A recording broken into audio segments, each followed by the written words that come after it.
உன் மகனை தேர்வு பண்ணிட்டாடா, முதலமைச்சர் ஆயிட்டா. மரம் இல்ல, நட்டு வளர்த்துருண்டா. நீரை உறிஞ்சிருக்கான் பேனிட் வெள்ளவடா ராஸ்கல். நானே மக்களுக்கு நீரை தேக்கி வச்சு கொடுத்துருவேன்டா. ஊழல் அங்க ஒழிச்சிடுறேன், வேலை கொடுத்துடுறேன், பசி இல்லாத ஒழிச்சிடுறேன், நல்ல பாதை கொடுத்துறேன், தடையற்ற மின்சாரம் கொடுத்துறேன், எரிகாற்று கொடுத்துறேன், எல்லாம் கொடுத்துறேன்.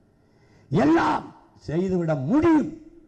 ஆனால் மலையை மணலை எந்த கொம்பனால உருவாக்க முடியும்? எவனால் உருவாக்க முடியும்? யாரால? உன் தொழுகையால், உன் அழுகையால், உன் வழிபாட்டால், உன் ஜபத்தால், உன் அதிகாரத்தால் 6 அங்குலம் மலையை, 6 அங்குலம் ஆத்து மணலை உன்னால் வளர்த்து காட்ட முடியுமா? உன்னால உருவாக்க முடியாத ஒன்றை உனக்கு அழிக்கிற உரிமையை கொடுத்தவன் எவன்டா? வளத்தை சுரண்டி கொழுப்பதை வளர்ச்சி என்று உனக்கு கற்பித்தவன் என்ன யோசிக்க? எவன் எவன்? இந்த பூமி ஒண்ணுதான் உன் சந்ததியோடது. நீ ஒரு ஸ்ட்ராங்கர், வழிப்போக்கன், வந்தியா வாழ்ந்தியா இருந்துட்டு போகணும். வாடகை வீட்டில் குடியிருக்கிறாய்.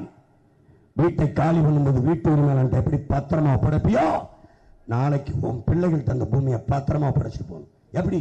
குடிக்க நல்ல நீர், சுவாசிக்க நல்ல காற்று, மலை, ஆறு, அருவி எல்லாத்தையும் அப்படியே வச்சுட்டு போகணும். வச்சிருக்கியா? நீ வச்சிருக்கிய?